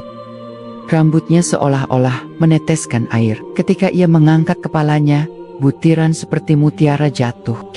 Menundukkan kepalanya, tampak seperti tetesan air. Detail ini sangat penting karena menunjukkan betapa nyata turunnya Isa kelak. Bukan sekadar mitos, bukan sekadar simbol, tetapi sebuah peristiwa fisik yang akan disaksikan oleh manusia. Isa akan turun di tengah-tengah manusia, memimpin mereka menghadapi fitnah terbesar Dajjal. Mengapa Isa yang dipilih untuk membunuh Dajjal, bukan nabi lain atau bahkan Imam Mahdi? Para ulama Aswaja menjelaskan bahwa karena Dajjal datang dengan membawa fitnah yang berpusat pada akidah ketuhanan. Dajjal mengaku sebagai Tuhan, memperdaya manusia dengan mukjizat palsu, menipu mata mereka dengan kekuatan sihir. Maka Allah mengutus Isa, seorang nabi yang pernah dijadikan Tuhan oleh sebagian manusia, untuk membuktikan di hadapan dunia bahwa ia hanyalah hamba Allah. Isa akan membunuh Dajjal, dan dengan itu kebohongan terbesar akan runtuh. Bayangkan betapa dahsyat momen itu. Dunia yang selama ini meyakini Isa sebagai korban salib akan menyaksikan sendiri Isa hidup, turun dari langit, memimpin manusia, dan membunuh fitnah terbesar sepanjang zaman. Semua propaganda ribuan tahun akan hancur dalam satu peristiwa. Inilah mengapa narasi penyaliban begitu penting bagi musuh-musuh kebenaran, karena dengan menanamkan keyakinan palsu itu, mereka bisa mengendalikan jutaan manusia. Tetapi inilah juga mengapa Allah menjaga Isa hidup, karena hanya dengan kehadiran Isa kembali, kebohongan itu bisa dihancurkan sepenuhnya. Eda logi fakta yang jarang disebut. Beberapa naskah kuno yang ditemukan di Qumran dikenal sebagai gulungan laut mati, menunjukkan bahwa pada abad pertama Masehi terdapat kelompok-kelompok Yahudi yang menantikan datangnya dua Mesias, satu Mesias yang menderita dan satu Mesias yang menang. Sebagian peneliti meyakini bahwa narasi penyaliban lahir dari kebutuhan untuk menyesuaikan Isa dengan gambaran Mesias yang menderita. Tetapi Islam datang meluruskan Isa bukan Mesias yang mati mengenaskan, melainkan hamba Allah yang diselamatkan, yang akan kembali sebagai pemimpin kemenangan. Perhatikan bagaimana sejarah bergerak, seolah-olah ada tangan besar yang sejak awal berusaha mengaburkan Isa dengan bayangan penderitaan, agar manusia tidak melihatnya sebagai nabi yang mulia, tetapi sebagai korban. Dan disinilah Al-Quran berdiri, membongkar bayangan itu, menegaskan bahwa Isa bukan korban, melainkan saksi. Kita pun melihat bagaimana perjalanan sejarah ini masih berlangsung hingga hari ini. Dunia modern masih dihiasi dengan salib di setiap sudut, diangkat sebagai simbol kekuatan, bahkan dijadikan lambang kemuliaan. Padahal Isa sendiri kelak yang akan mematahkan salib itu. Bayangkan betapa besar kontrasnya simbol yang diagungkan selama 2000 tahun akan dihancurkan oleh tangan Isa sendiri. Dan setelah itu, dunia akan berubah. Tidak ada lagi agama yang berdiri di atas kebohongan. Tidak ada lagi perselisihan tentang siapa Isa sebenarnya. Tidak ada lagi ruang bagi penafsiran berbeda, karena Isa sendiri akan berbicara, Isa sendiri akan memimpin, Isa sendiri akan menjadi saksi. Maka sejarah penyaliban bukanlah akhir. Ia hanyalah awal dari sebuah bab panjang yang terus bergerak menuju klimaks. Dan kita, umat akhir zaman, sedang hidup di halaman-halaman terakhir dari kisah itu. Setelah Al-Quran menegaskan dengan kalimat yang tegas bahwa Isa tidak mati dan tidak disalib. Para ulama sejak awal telah menaruh perhatian besar pada ayat ini. Ayat itu berada dalam surat An-Nisa ayat 157-158 yang berbani, dan karena ucapan mereka, sesungguhnya kami telah membunuh Al-Masih, Isa putra Maryam, Rasul Allah.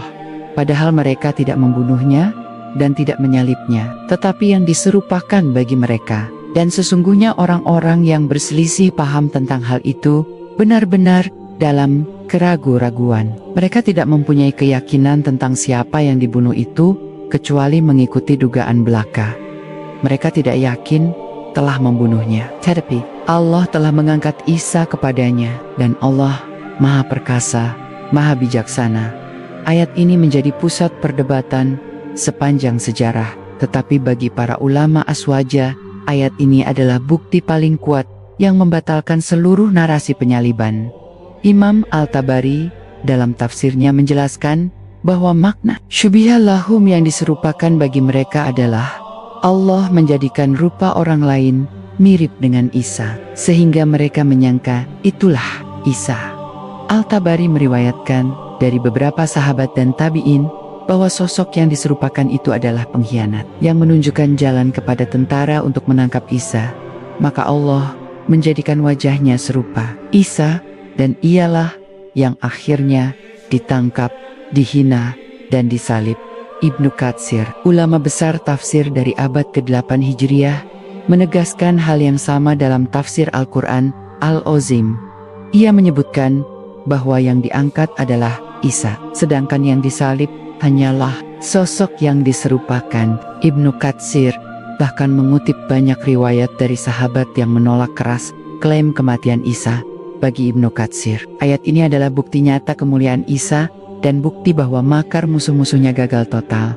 Al-Qurtubi dalam Al-Jami li Ahkam Al-Quran menambahkan dimensi menarik. Ia mengatakan bahwa Allah sengaja menjadikan peristiwa ini penuh keraguan agar kebohongan mereka tampak jelas, karena orang-orang Yahudi pun berbeda pendapat tentang siapa yang disalib. Sebagian mengatakan wajahnya berubah, sebagian mengatakan tubuhnya hilang, sebagian lagi mengatakan mayatnya tidak ada di kuburan. Perbedaan ini adalah tanda bahwa mereka tidak memiliki kepastian, dan inilah yang ditegaskan Al-Quran. Mereka tidak yakin, melainkan mengikuti dugaan. Para ulama ini sepakat dalam satu hal, Isa tidak mati, Isa tidak disalib, Isa diangkat oleh Allah. Mereka juga sepakat bahwa penyaliban adalah ilusi yang diciptakan Allah untuk mempermalukan musuh-musuhnya. Namun, apa yang membuat tafsir para ulama aswaja ini begitu kuat? Karena mereka tidak hanya berpegang pada teks Al-Quran, tetapi juga mengaitkannya dengan hadis-hadis sahih tentang turunnya Isa di akhir zaman.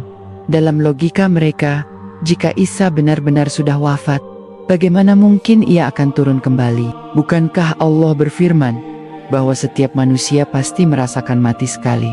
Maka jelaslah Isa belum mati. Ia akan turun kembali, menyelesaikan tugasnya, lalu wafat di bumi, dan dimakamkan layaknya manusia biasa. Riwayat sahih bahkan menyebutkan bahwa Isa akan dimakamkan di Madinah di samping makam Rasulullah Muhammad. Imam Al-Suyuti dan banyak ulama lain meriwayatkan bahwa kelak di Raudah, di bawah kubah hijau Masjid Nabawi, akan ada 4 makam Rasulullah, Abu Bakar, Umar bin Khattab, dan Isa putra Maryam. Bayangkan betapa dahsyatnya kesaksian sejarah ini. Nabi terakhir dari Bani Israel akan dimakamkan di samping Nabi terakhir dari Bani Ismail, menutup sejarah panjang kenabian dengan kebersamaan yang nyata. Dari sini, kita melihat konsistensi luar biasa antara Al-Quran, hadis sahih, dan tafsir para ulama aswaja. Tidak ada celah untuk kebingungan. Semua bersatu dalam satu narasi. Isa masih hidup, Isa akan kembali, dan Isa akan menutup bab sejarah besar umat manusia. Di sisi lain, perhatikan bagaimana narasi penyaliban dalam tradisi lain penuh kontradiksi. Saksi berbeda pendapat, teks berlawanan, bahkan konsili-konsili gereja harus berkali-kali duduk untuk menetapkan doktrin resmi. Kontrasnya mencolok, Islam datang dengan satu narasi konsisten, sementara narasi mereka berpecah sejak awal. Inilah yang membuat sejarah penyaliban begitu penuh kontroversi, karena di satu sisi ia dijadikan pondasi iman bagi miliaran manusia, tetapi di sisi lain, ia rapuh secara fakta, rapuh secara teks, dan hancur oleh wahyu. Dan jangan lupa, di balik semua ini, ada pesan besar yang sering terabaikan. Allah sedang mengajarkan manusia bahwa kebenaran bukanlah apa yang paling banyak diyakini, tetapi apa yang datang darinya. Seluruh dunia bisa yakin bahwa Isa mati disalib, tetapi satu ayat Al-Quran cukup untuk menghancurkan keyakinan itu. Seluruh sejarah bisa ditulis untuk membenarkan penyaliban, tetapi satu turunnya Isa kelak akan menyingkirkan semuanya. Bayangkan sebuah momen di masa depan ketika Isa turun, ketika salib dipatahkan, ketika semua manusia melihat kebenaran dengan mata kepala mereka sendiri. Pada saat itu, semua tafsir palsu, semua doktrin palsu, semua propaganda akan runtuh. Yang tersisa hanyalah satu kebenaran yang telah Allah janjikan sejak dulu. Sejarah mencatat bahwa keyakinan tentang penyaliban tidak selalu diterima secara bulat di kalangan pengikut Isa.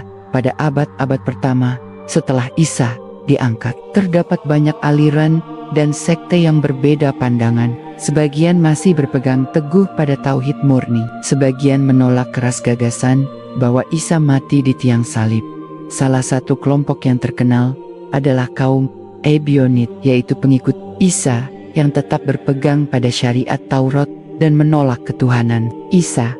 Mereka memandang Isa sebagai nabi yang diutus Allah, bukan Tuhan yang turun ke bumi. Kaum Ebionit menolak doktrin penyaliban sebagai penebusan dosa. Bagi mereka, setiap manusia bertanggung jawab atas amalnya sendiri. Persis seperti ajaran Islam kemudian menegaskan, ada juga kelompok Docetis yang meyakini bahwa penyaliban hanyalah penampakan. Mereka percaya Isa tidak benar-benar disalib, tetapi orang lain yang menggantikannya. Pandangan ini sangat mirip dengan tafsir ulama Islam terhadap ayat syubiha lahum yang diserupakan bagi mereka. Kelompok lain yang muncul dalam tradisi Gnostik bahkan menyatakan bahwa Isa sepenuhnya diselamatkan Allah dan yang disalib hanyalah tubuh ilusi. Meski pandangan ini bercampur dengan filosofi Yunani kuno, ia tetap menunjukkan bahwa sejak awal ada keraguan besar terhadap narasi penyaliban. Namun, apa yang terjadi? Konsili-konsili gereja seperti Konsili Naisea pada tahun 325 Masehi berusaha menyingkirkan semua pandangan yang berbeda. Mereka menetapkan doktrin resmi Isa adalah Tuhan. Isa disalib, Isa bangkit. Siapapun yang menolak doktrin ini dianggap sesat, bahkan diburu dan dibunuh. Naskah-naskah yang memuat pandangan berbeda dihancurkan. Hanya sebagian kecil yang berhasil selamat, terkubur di padang pasir atau gua-gua hingga ditemukan berabad-abad kemudian. Disinilah kita melihat pola yang sangat jelas. Narasi penyaliban dipaksakan, bukan lahir dari konsensus alami, melainkan dari keputusan politik dan kekuasaan. Romawi, yang pada awalnya memusuhi pengikut Isa, justru menjadikan agama itu sebagai alat setelah Kaisar Konstantinus mengadopsinya. Dan sejak itu, penyaliban dijadikan pondasi utama karena cocok dengan konsep penaklukan melalui pengorbanan.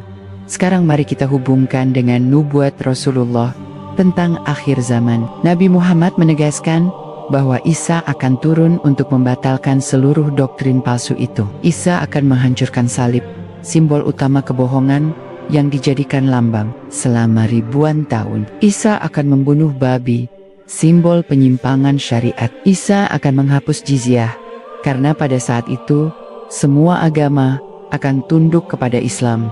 Ini bukan kebetulan. Isa diselamatkan dari penyaliban, Isa masih hidup, dan Isa akan kembali justru untuk mengoreksi kesalahan sejarah terbesar yang pernah ada. Dunia akan menyaksikan bagaimana sosok yang selama ini dijadikan Tuhan, justru menegaskan dirinya sebagai hamba Allah.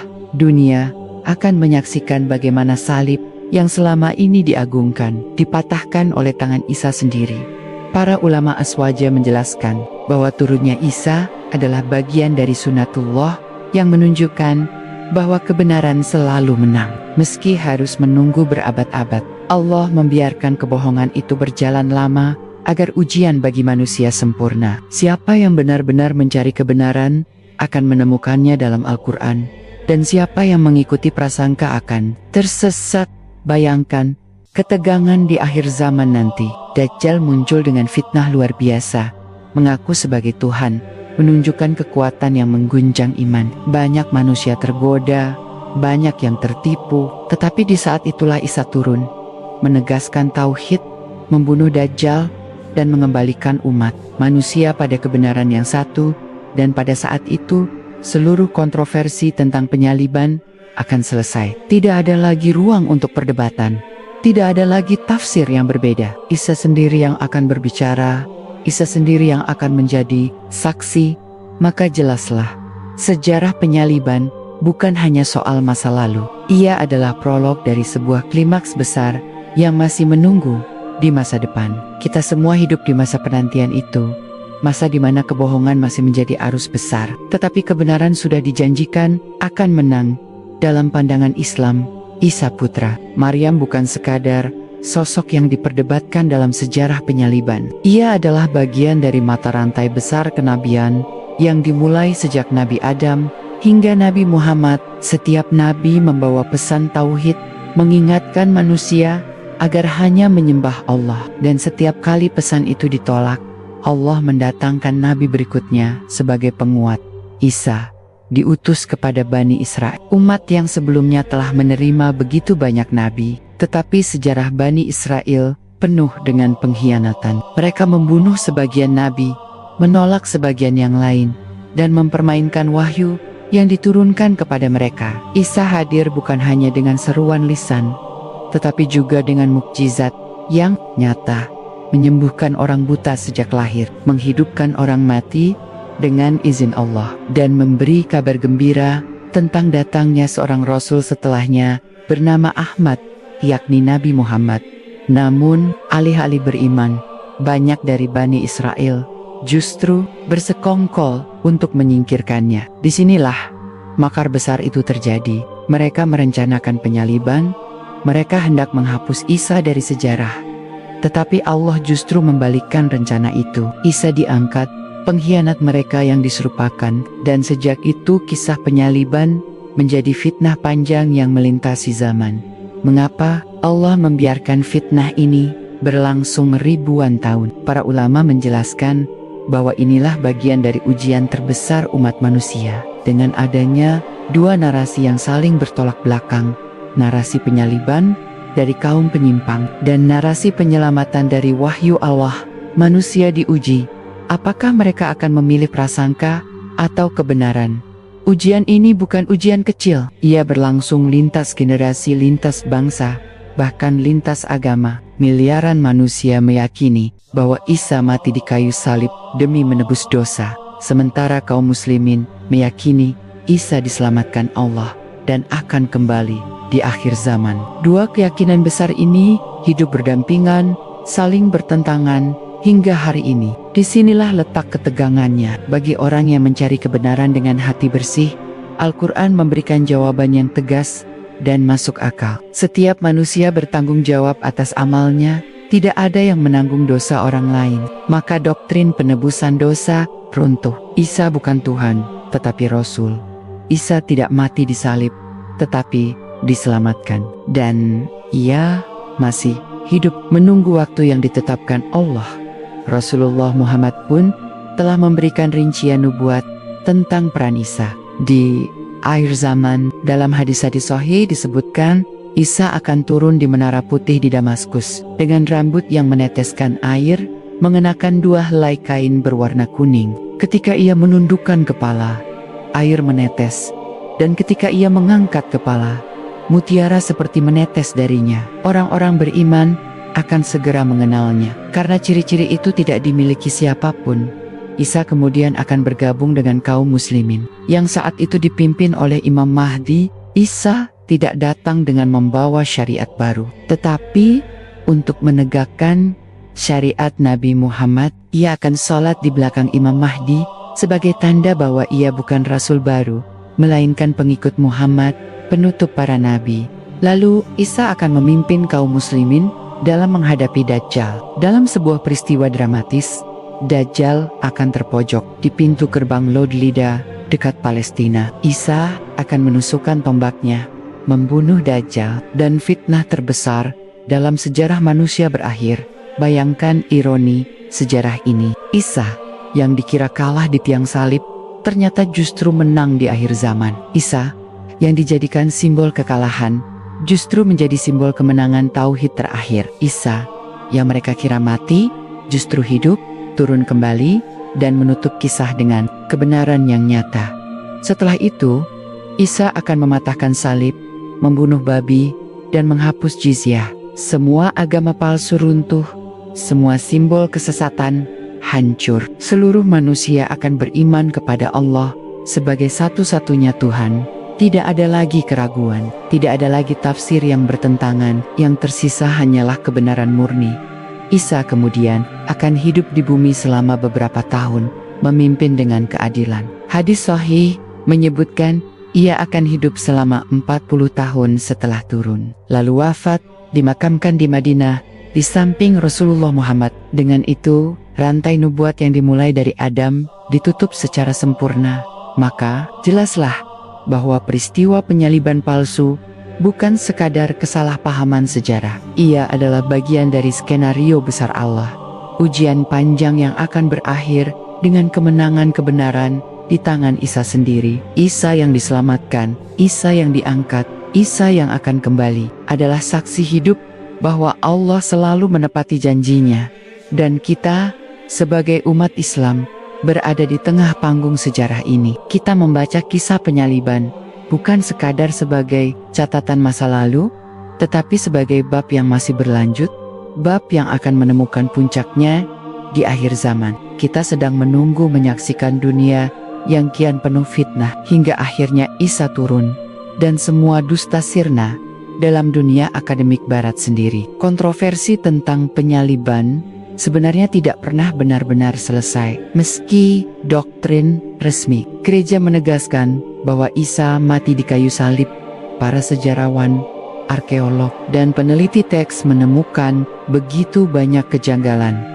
Mari kita mulai dengan catatan sejarah dari seluruh dokumen Romawi yang begitu teliti mencatat eksekusi-eksekusi publik. Tidak ada satupun catatan resmi yang menyebutkan eksekusi terhadap Isa putra Maryam secara jelas. Romawi terkenal detail dalam arsip hukuman mati, terutama hukuman salib, karena hukuman itu adalah alat propaganda kekuasaan. Anehnya, nama Isa tidak tercatat secara resmi. Jika memang Isa disalib, mengapa peristiwa sebesar itu absen dalam catatan utama kekaisaran?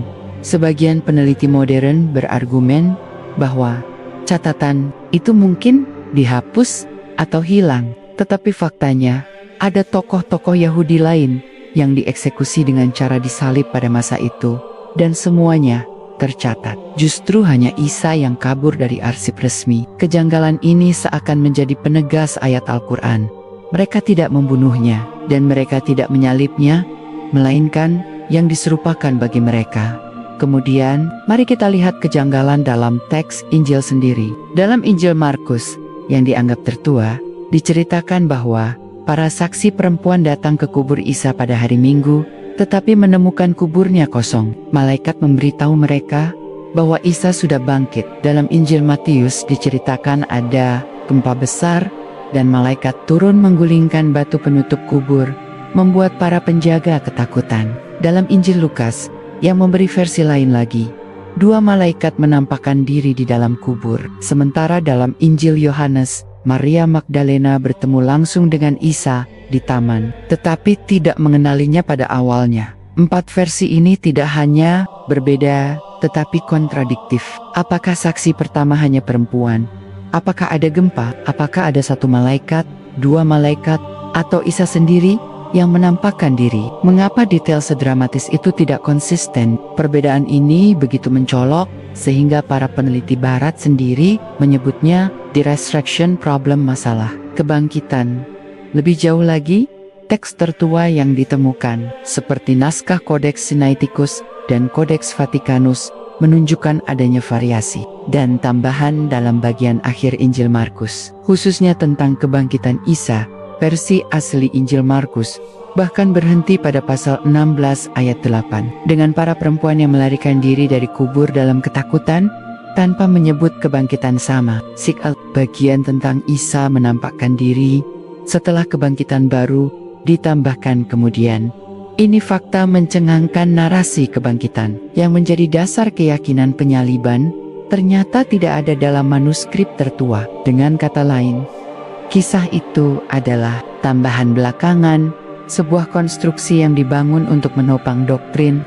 Arkeologi juga memberi sinyal lain. Penemuan Gospel of Judas dan A.G. Hamadi Library di Mesir pada abad ke-20 membuka wawasan baru. Dokumen-dokumen ini ditulis oleh kelompok Kristen awal yang sering diberangus gereja. Beberapa di antaranya secara eksplisit menyatakan bahwa Isa tidak benar-benar mati di salib. Dalam salah satu teks Gnostik, Isa bahkan digambarkan tertawa dari atas langit, menyaksikan seseorang lain yang sedang disalib di bawah. Walaupun teks ini tidak dianggap sahih oleh Islam, ia tetap menunjukkan bahwa keyakinan bahwa Isa tidak mati sudah ada sejak awal. Bukan hanya klaim Al-Quran yang muncul belakangan, para ulama Ahlus Sunnah tidak membangun argumen dari teks-teks ini, karena kita punya Al-Quran yang jauh lebih sahih dan otentik. Tetapi menariknya, bukti sejarah di luar Islam justru memperkuat kebenaran Al-Quran, bahwa memang sejak awal,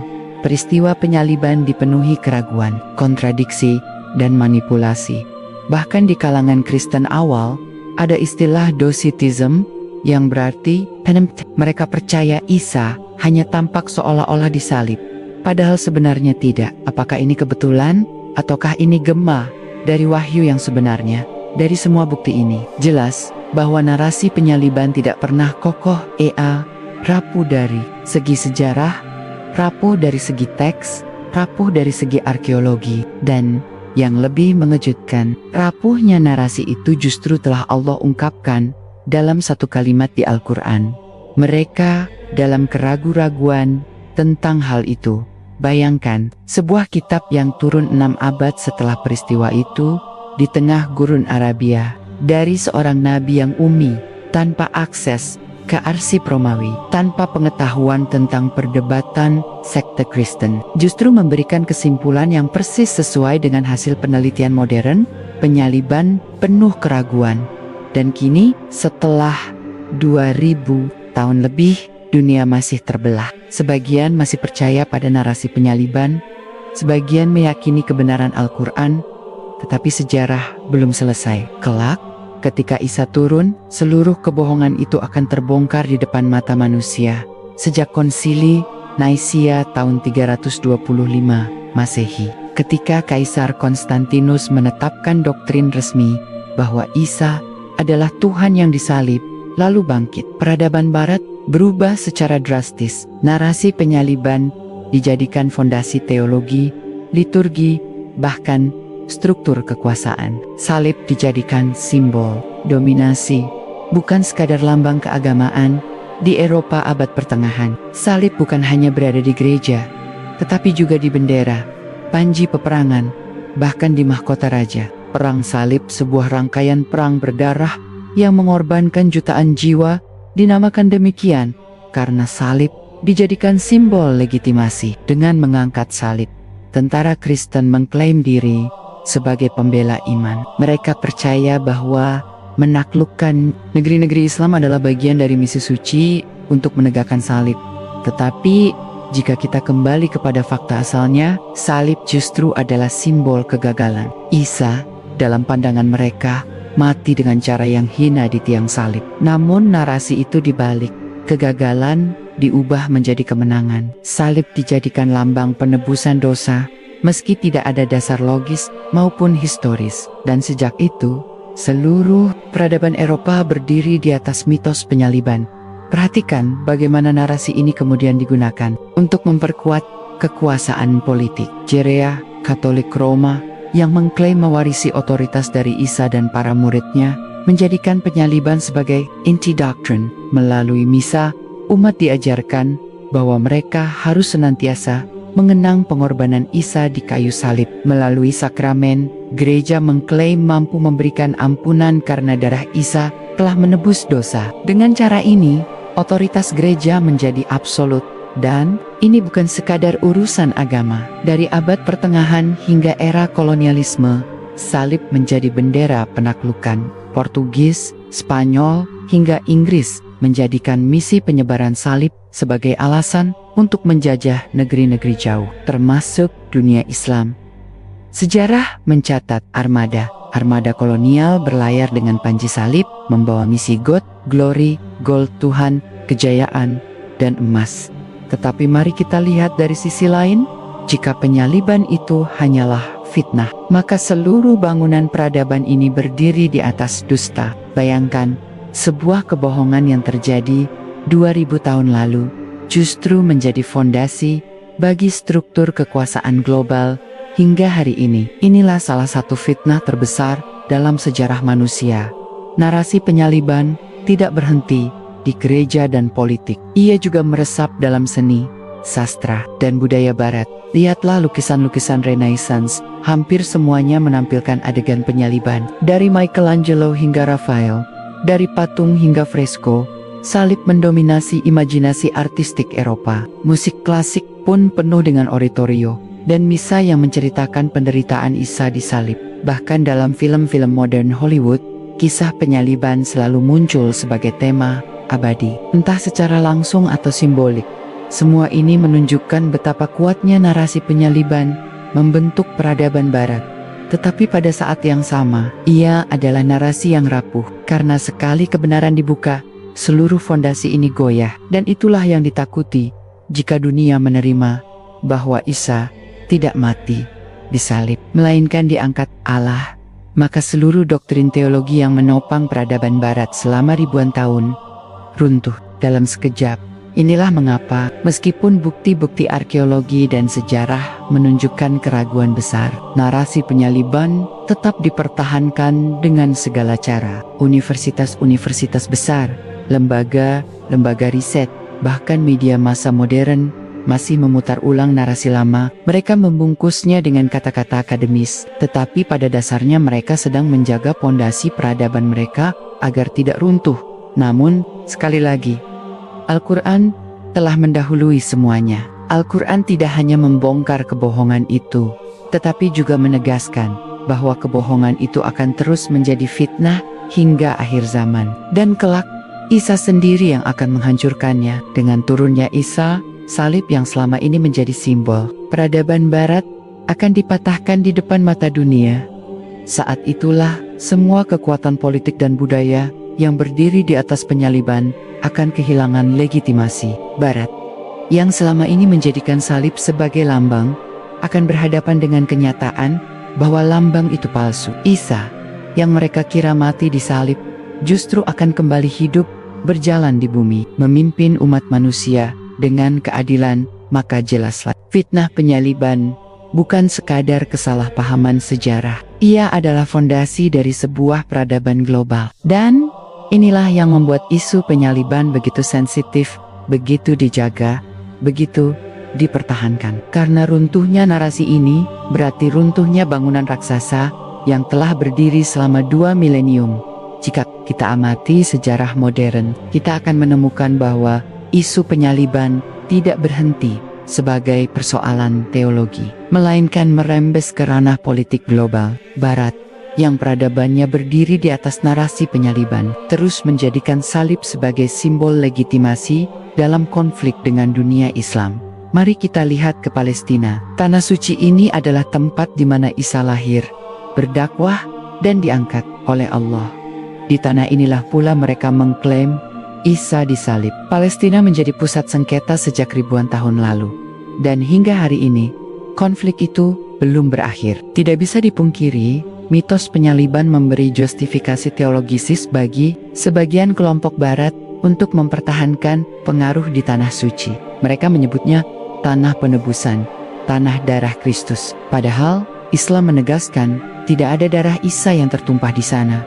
Ketika perang salib meletus, pada abad ke-11, pasukan Eropa datang dengan panji salib, meyakini mereka sedang merebut tanah, tempat Isa mati dan bangkit. Dan kini, berabad-abad kemudian, meski perang salib sudah berakhir secara formal, mentalitas itu masih bertahan dalam konflik modern. Palestina tetap menjadi pusat pertarungan ideologi, politik, dan agama. Di abad ke-20, ketika negara Israel didirikan di jantung Palestina, dukungan besar datang dari Barat.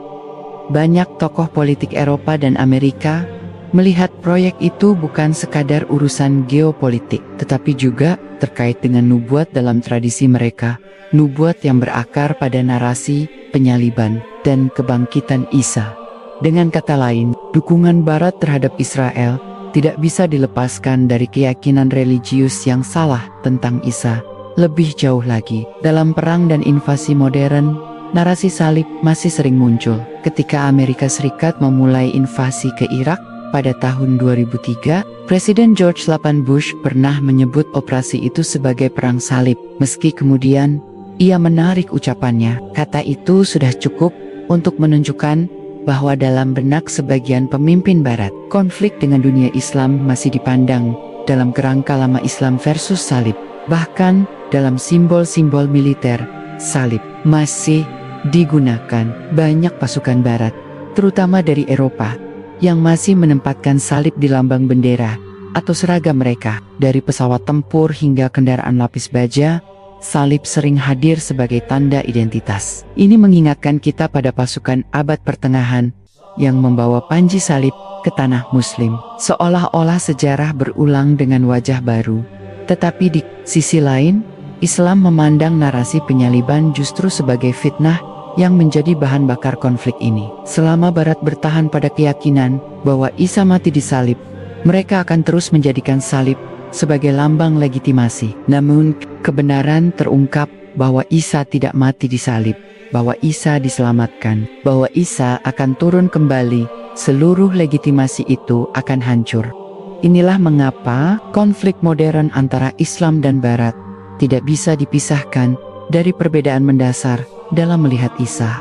Bagi Barat, Isa adalah Tuhan yang mati disalib demi menebus dosa. Bagi Islam, Isa adalah Nabi Allah yang diselamatkan dan akan kembali menegakkan kebenaran. Dua narasi ini tidak hanya memisahkan dua agama, tetapi juga membentuk dua peradaban dengan visi sejarah yang sangat berbeda dan yang lebih menegangkan. Nubuat Rasulullah tentang akhir zaman menempatkan konflik ini sebagai bagian dari skenario besar. Rasulullah bersabda bahwa umat Islam akan berperang melawan kaum Yahudi dan Nasrani di akhir zaman, dan Isa akan turun untuk memimpin penyelesaian akhir. Dengan kata lain, konflik yang kita lihat hari ini hanyalah prolog, puncaknya belum terjadi. Bayangkan momen itu ketika dunia modern dengan segala senjata canggihnya, dengan sistem politik globalnya, dengan ideologi sekulernya, tiba-tiba berhadapan langsung dengan turunnya Isa. Semua propaganda runtuh, semua doktrin hancur, karena Isa sendiri akan menegaskan siapa dirinya. Dan pada saat itu, tidak ada lagi ruang untuk peradaban yang berdiri di atas salib. Maka jelas, penyaliban bukan hanya fitnah masa lalu. Ia adalah fitnah yang terus hidup, memengaruhi geopolitik, melahirkan perang, bahkan membentuk hubungan internasional hingga hari ini. Dan inilah mengapa isu penyaliban sangat penting bagi kita pahami. Karena tanpa memahaminya, kita tidak akan bisa membaca konflik dunia dengan jernih. Islam mengajarkan bahwa Isa akan turun bukan hanya untuk mengoreksi keyakinan, tetapi juga untuk mengakhiri fitnah politik dan militer yang bersumber dari penyaliban. Isa akan menjadi saksi terakhir, pemimpin terakhir, dan penghapus fitnah terbesar. Sejarah penyaliban tidak berhenti pada masa lalu, tetapi menjalar hingga ke masa depan menuju akhir zaman. Rasulullah Muhammad telah memberikan detail tentang apa yang akan terjadi. Seakan-akan kita sedang membaca catatan peristiwa yang belum terjadi, tetapi pasti akan terlaksana. Ketika dunia berada dalam puncak kekacauan, Imam Mahdi akan muncul. Ia bukan nabi baru, melainkan seorang pemimpin dari keturunan Rasulullah, seorang lelaki dari Ahlul Bait yang akan memimpin umat Islam di masa penuh fitnah. Imam Mahdi akan mempersatukan kaum muslimin, tetapi ujian yang lebih besar segera datang.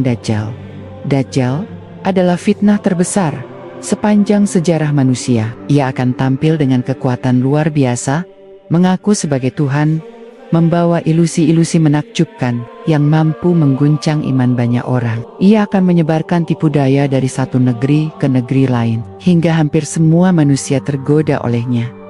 Di saat itulah, Isa putra Maryam akan turun kembali. Hadis sahih menggambarkan ia turun di menara putih Damaskus.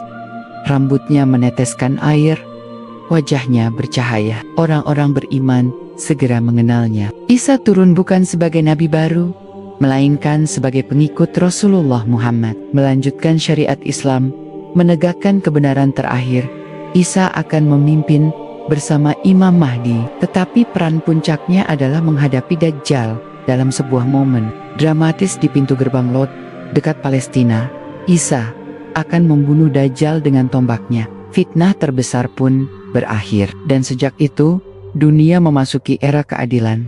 Tetapi Isa tidak hanya datang untuk membunuh Dajjal, ia juga datang untuk membongkar fitnah terbesar yang telah hidup selama ribuan tahun, fitnah penyaliban. Isa akan menghancurkan salib, membunuh babi, menghapus jizyah. Semua doktrin palsu yang berdiri di atas salib akan runtuh. Dunia akan melihat langsung dengan mata kepala mereka sendiri bahwa Isa tidak pernah mati di kayu salib. Dengan demikian, sejarah penyaliban menemukan penutupnya. Fitnah yang dimulai ribuan tahun lalu, yang membentuk peradaban yang meleherkan konflik, akhirnya dihancurkan oleh Isa sendiri. Isa menjadi saksi hidup bahwa Allah selalu menepati janjinya. Mereka tidak membunuhnya, mereka tidak menyalibnya, tetapi yang diserupakan bagi mereka, Allah telah mengangkatnya kepadanya.